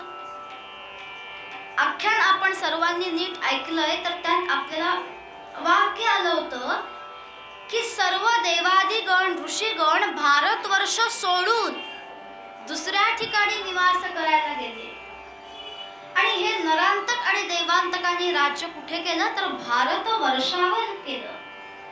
मग म्हणून प्रश्न होता की नक्की या महोत्कटाला आता भारतवर्षामध्ये भारतामध्ये पाठवावं तरी कसं बरं? कश्यप ऋषी विचार करतायत आणि अनायसे संधी चालून आली. वाराणसी नगराचा राजा तो कश्यप ऋषींकडे आला याच कारणासाठी की त्यांच्या मुलाचं विवाह कार्य होतं आणि त्या विवाह कार्याचं सगळं पौरोहित्य हे कश्यप ऋषींनी करावं. कश्यप ऋषींना लगेच कल्पना सुचली आणि त्याप्रमाणे कश्यप ऋषींनी सांगितलं की मी आता अनुष्ठानामध्ये आहे, त्यामुळे मला अनुष्ठान चालू असताना अनुष्ठान सोडून येता येणार नाही. काही बंधनं आहेत, पण आपण काळजी करू नका. माझा पुत्र महोत्कट ज्याला सगळं उत्तम ज्ञान प्राप्त आहे तो तुमच्या बरोबर येईल आणि पौरोहित्य करेल. पौरोहित्य निमित्त मात्र कारण वेगळंच होतं बरं का. पण ते फक्त ज्याला म्हणतो मूवीज मध्ये फक्त हिरोला माहिती असतं त्यांच्यात तसं होतं. त्याप्रमाणे फक्त कश्यप ऋषींना आणि इकडे माहितीये की काय कार्य आहे, बाकी कुणालाही माहित नव्हतं. आणि वाराणसीचा राजा म्हणला ठीक आहे, आनंद आहे, आपण नाही तरी आपले पुत्र आले तरी चालतील. आणि महोत्कटाला काय करायचं हे ठाऊक होतं. त्याप्रमाणे भारतवर्षामध्ये या वाराणसीच्या राजासह महोत्कटाचं आगमन झालं. पण सीमेवर मात्र देवांतक आणि नरांतक यांनी अत्यंत योग्य अशी सैनिकांची रचना फळी उभी केली. सेनानायक त्यावर होता धूम्राक्ष. आत्ताच्या मुलांना म्हणायला लावा बरं, घटोत्कच, धूम्राक्ष, महोत्कट. म्हणून संस्कृत भाषा आवश्यक हो. काय थोडं प्रोफेशनचा आपली पब्लिसिटी सुद्धा महत्वाची असते. त्याप्रमाणे महोत्कटाने कोणाला पहिल्यांदा सामोरं जावं लागलं? धूम्राक्षाला. आजकाल हे संस्कार आवश्यक आहेत हो, आणि ते संस्कार आपण घरीच करणं आवश्यक आहे. आणि त्यासाठी पहिल्यांदा आई वडिलांनी अथर्व शीर्ष म्हणलं पाहिजे, तर ते मुलांना सांगते. भीमरूपी रामरक्षा अथर्व शीर्ष याने वाचा शुद्धी जी म्हणतात ती योग्य प्रमाणे होते. बुद्धीमध्ये तर परिवर्तन आहेच, पण वाचा शुद्धी काया आणि मन हे आपल्या कशाने होतं तर आपण संस्कार काय करतो त्याने होतं. आणि म्हणून ते संस्कार सर्वात महत्वाचे ठरतात. त्याप्रमाणे विषयांतर नको, आधीच उशीर होत आलेला आहे, वाट बघतायत कोण? सिरियल. म्हणून मनामध्ये विचार वेगळे नको. त्याप्रमाणे धूम्राक्षाने या सगळ्या भारतवर्षामध्ये आगमन होणाऱ्या या रथाला अडवलं. वाराणसी नगरीचा राजा आहे आणि महोत्कट सुद्धा आहे. महोत्कटाला कार्य माहितीये. धूम्राक्ष आडवा आला आणि धूम्राक्षाने धूम्राक्षाच्या सैन्याने या रथावर हल्ला केला, पण महोत्कटाने त्याचा परिपात केला. त्या धूम्राक्षाचा वध करून पुढे भारतवर्षामध्ये प्रवेश केला, पण पुन्हा पुढची फळी आडवी आली. या धूम्राक्षाचे मुलं मनु आणि जगत हे दोघांची सेना त्या ठिकाणी होती. त्यांनी पुढे महोत्कटाला अडवलं. महोत्कटाने त्या काळी होतं बरं संमोहनास्त्र, माझं नाव आहे म्हणून शब्द टाकत नाहीये, संमोहनास्त्र या अस्त्राचा वापर त्या ठिकाणी केला की जे अस्त्र असं ज्याने काही काळ मनुष्य मोहित होतो, भ्रमित होतो. आणि आपण आपला कार्यभाग महोत्कटाने सिद्ध केला. त्या दोघांवर संमोहस्त्रनाचा प्रयोग केला आणि पुढे आला, नगरामध्ये आला. आणि नगरामध्ये आल्या आल्या पहिल्यांदा वाराणसी नगरीच्या राजाला सांगितलं की तुला जर धर्माने वागणारा तू असशील तर तुझ्यामध्ये सुद्धा ती संघटन करण्याची वृत्ती हवी. आपण पूर्वरंगात बघितल्याप्रमाणे संघटन, नेतृत्व हे प्रत्येकाच्या अंगी असणं आवश्यक आहे. त्याप्रमाणे हे संघटन महोत्कटाने शिकवलं. आणि त्या ठिकाणी आल्यानंतर अनेक सेना, ज्या काही शिक्षण संस्थाही चुकीचं शिक्षण देत होत्या त्या सर्व शिक्षण संस्था बंद पाडल्या. सगळ्या लोकांना समजावलं. सगळे लोकांना कल्याणच इच्छित होते. अनेक जण त्रासले होते, सर्वसामान्य लोक, त्यांना दर्शन देऊन कृतार्थ केलं. आणि त्या सगळ्यांना आता सांगितलं की आता आपणच सैन्य उभं करायला पाहिजे. म्हणून गडरायाने सुंदर अशी सैन्य रचना केली. आणि त्या काळची गोष्ट आहे बरं. आता आपण म्हणतो की पुरुष आणि स्त्री समसमान आहेत, हे त्या काळीच दिसलं होतं. का? कारण गडरायाने त्याकाळी स्त्रियांची सुद्धा एक सैनिक तुकडी निर्माण केली होती, ज्यामध्ये युद्ध करणाऱ्या सर्व स्त्रिया होत्या. म्हणून हे त्या वेळेपासून आपल्याला दिसतं, त्या काळापासून आपल्याला दिसतं. अशी सगळी फळी, अशी सगळं सैन्य तयार केलं. आणि आता देवांतक आणि नरांतकाशी युद्ध करण्यासाठी हा गणनायक सिद्ध झाला. देवांतक नरांतकाने आक्रमण केली, पण या सर्व सैन्याने या सैन्याला उत्तर दिलं, प्रत्युत्तर दिलं. आणि त्या देवांतक नरांतकाचा निपात केला, नाश केला. सगळ्यांना अत्यानंद झाला. आणि आता अवतार कार्य समाप्त झालं होतं, मूळ कार्य समाप्त झालं होतं. म्हणून पुन्हा महोत्कट आपल्या आई वडिलांकडे जायला निघाला. तेव्हा तिथल्या जनसमुदायाने हात जोडून विनंती केली, इतके दिवसांचा तुमचा सहवास, आता हा विरह कसा बरं सहन होईल? काय करू त्यासाठी? तुम्ही आमच्या इथेच थांबा, अशी महोत्कटाला विनंती केली. पण महोत्कट म्हणाले, कार्य समाप्ती झालेली आहे, पण काळजी करू नका.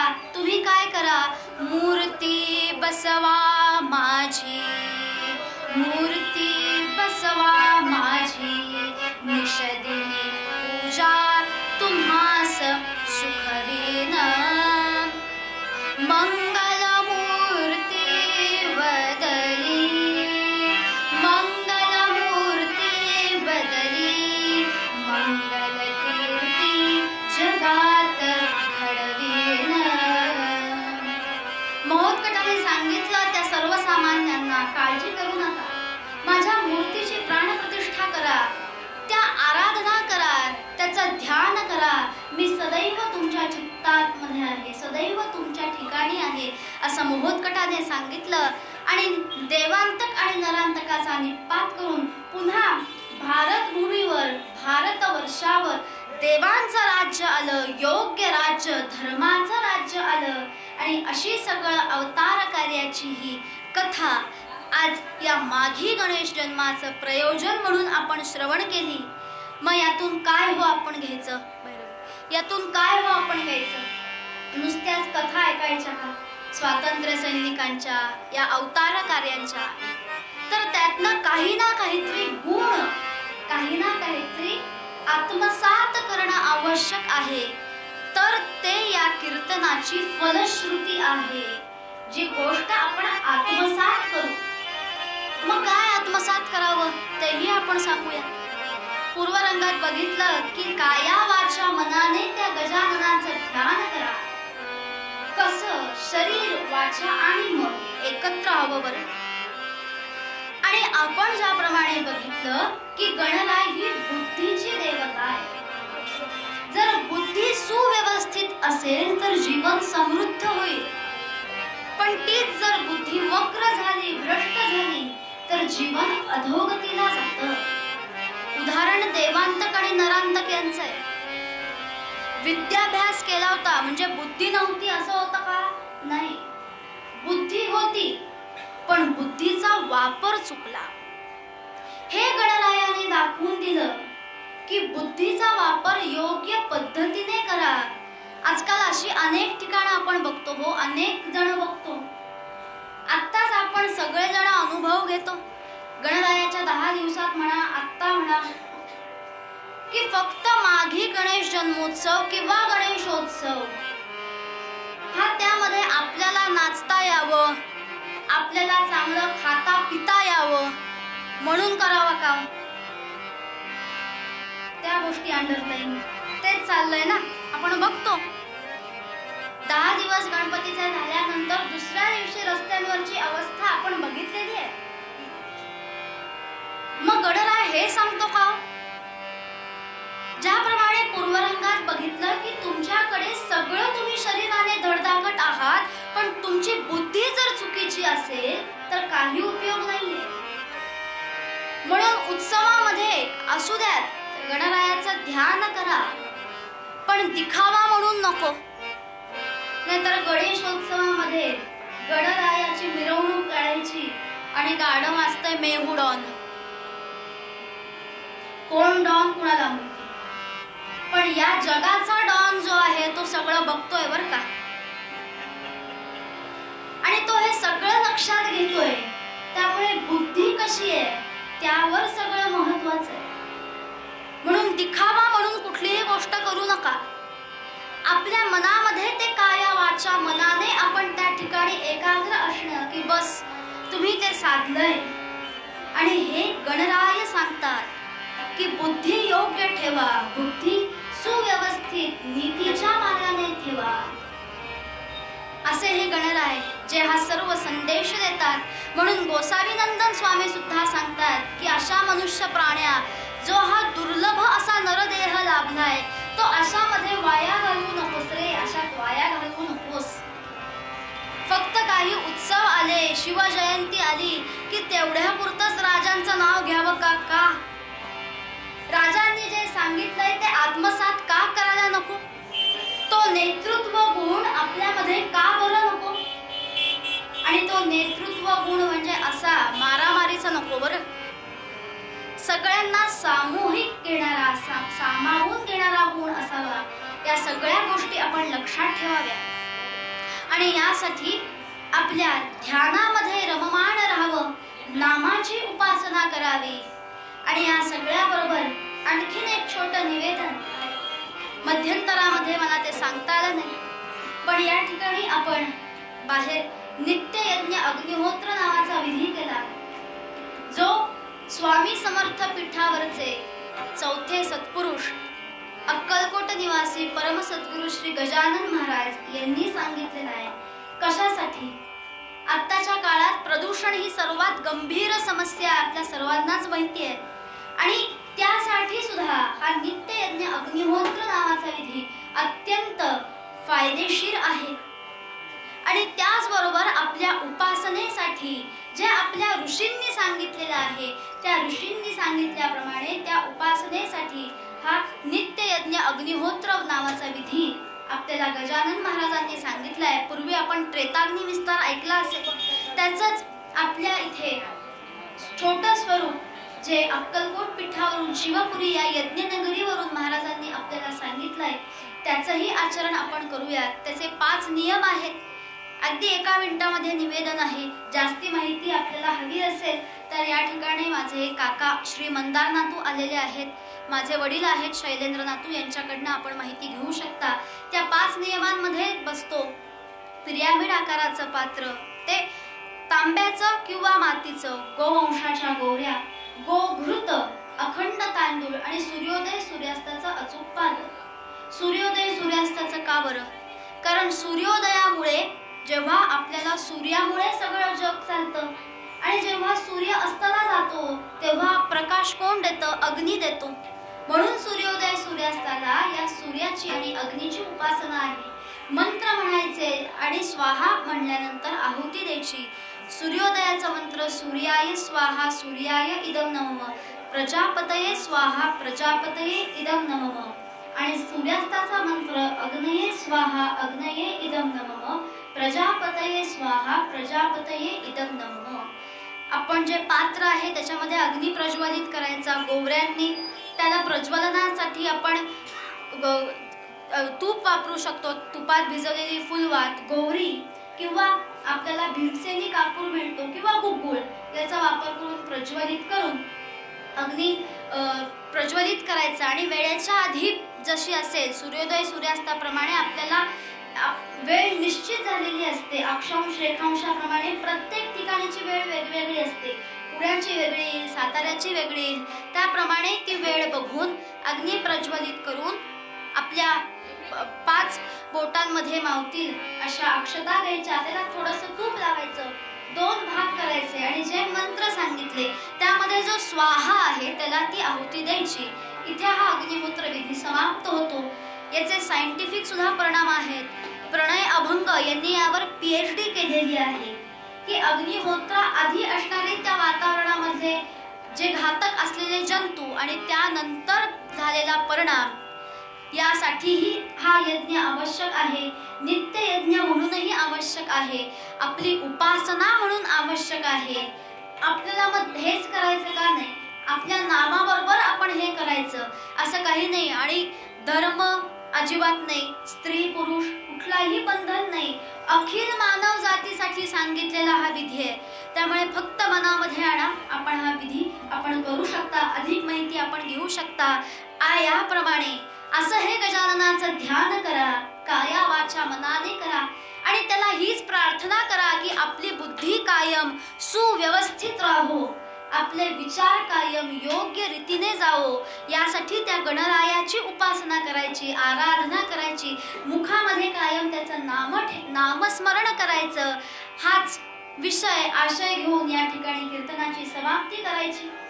या ठिकाणी माझ्यासाठी आनंदाची गोष्ट अशी आहे की माझ्या सासरी लग्न झाल्यानंतर मला गणरायाची सेवा करायला या ठिकाणी पहिल्यांदा मिळालेली आहे. ही माझ्यासाठी भाग्याची गोष्ट आहे. आणि आपण सगळे श्रोतावर्ग एवढ्या छान समुदायाने उपस्थित राहिलात आणि थोडा वेळ जास्तच वेळ म्हणा जे काही बालबोध आहेत, ज्याप्रमाणे आपल्याला निवृत्ती महाराज म्हणतात जे काही बोबडे बोल असतात ते आईला प्रिय असतात लेकराचे. त्याप्रमाणे हे जे काही सांगितलं वयाने लहान आहे पण प्रयत्न केला आपण सर्वांनी श्रवण केल्याबद्दल मनःपूर्वक धन्यवाद. त्या गणरायाच्या चरणी कृतार्थ राहूया. या ठिकाणी मला साथ केल्याबद्दल हार्मोनियमवर भूषण कुलकर्णी यांचे आभार आणि तबल्यावर श्री समीर करी यांचे आभार. हे साथीदार खरोखर महत्वाचे असते हो, म्हणून कीर्तन परिपूर्ण उभं राहतं. आम्हालाही कळतं काय आमच्या चुका आहेत आणि सावरून घ्यायला म्हणूनच साथ असते ना, म्हणूनच साथीदार असतात. त्यामुळे यांची साथ महत्वाची, आपली साथ महत्वाची. आणि तो गणराय आपल्यावर कृपा वर्षाव करायला तर आहेच आहे. त्याच्या भक्तीमध्ये कायम रममाण राहा आणि फक्त माघी गणेश जन्माला गर्दी नको हो. अखंड दररोज या गणरायाच्या चरणी अशीच उदंड आपण सगळा जनसमुदाय येऊ द्यात, त्या गणरायाचं दर्शन घेऊयात. कारण आपल्या मंदिरांचं भवितव्य हे आपल्या हातामध्ये आहे. आपली संख्या जेवढी जास्त असेल तेवढे त्यांच्यावर पुढे जे काही आघात होणार आहे आपल्या सगळ्यांना कल्पना आहे ते वाचतील. म्हणून आपण एकत्रित असणं आवश्यक आहे. असंच आपण एकत्रित राहूयात आणि त्या गणरायाची उपासना करूयात. काया वाचा मनाने त्याचं ध्यान करूयात. हे सांगताना निरूपणाच्या अभंगामध्ये गोसावी नंदन स्वामी तुम्हा आम्हाला सांगतात, देव गजानन ध्यायी प्राण्या, देव गजानन ध्यायी, देव गजानन ध्यायी प्राण्या, देव गजानन ध्यायी. गोसावी नंदन तनु मने वाचा,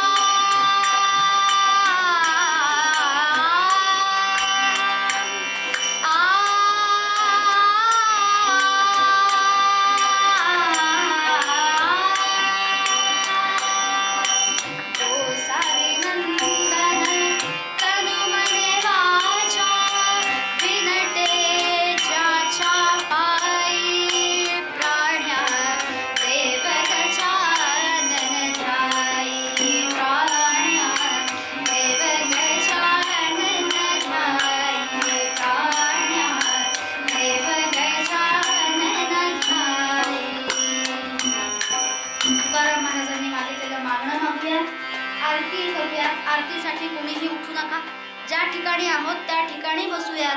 आपल्याला गणरायाचं दर्शन कायम होतच आहे आणि सांगितलंय त्याप्रमाणे दिसत नसला तरी काया वाचा मन ध्यानामध्ये दर्शन करा. आरतीसाठी असंच बसूयात, नंतर आपण दर्शनाचा लाभ घेऊयात. तुकाराम महाराजांनी मागितलेलं आधी मागणं मागूयात आणि त्यानंतर आरती सर्वजण एकत्र करूयात. हे चिदान दे का देवा तुझा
मंगलमूर्ती